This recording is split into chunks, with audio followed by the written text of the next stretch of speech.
जर 12 इंच गळ्याची सुद्धा कटिंग केली तरी तुम्हाला इथे दोरी लावायची गरज नाही, लटकन आणि दोरी लावायची गरज नाही। गळा बांधून ठेवण्यासाठी बिना दोरीचा सुद्धा खांद्यावर गळा एकदम परफेक्ट आणि फिटिंग मध्ये बसणार आहे। खूपच कमी कापड राहील आणि मग इथं जाचला जाईल ब्लाऊज, पण असा तिरकस ठेवला तर इथं जाचणार सुद्धा नाही आणि कापड एक्स्ट्रा सुद्धा येणार नाही, कारण आपण शोल्डरच्या मापाने इथे अंतर घेतलेलं आहे। जास्त उंची राहत असेल बघा, आता इथून इथं 9.5 उंची राहत होती तर पाऊण इंच कमी केल्यामुळे 9.25 राहिली।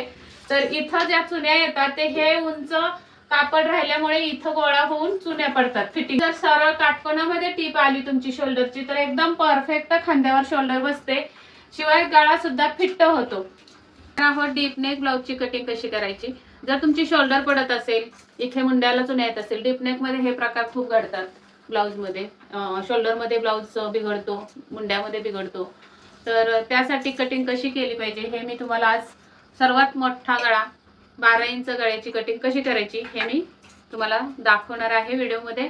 आणि या पद्धतीने कटिंग केली तर तुम्हाला गळ्याला दोरी लावण्याची पण गरज नाही, बिना दोरीचा सुद्धा तुमचा हा खांद्यावर गळा फिट्ट बसणार आहे असा या पद्धतीने। तर चला कटिंग कशी करायची डीप नेकची ते बघूया।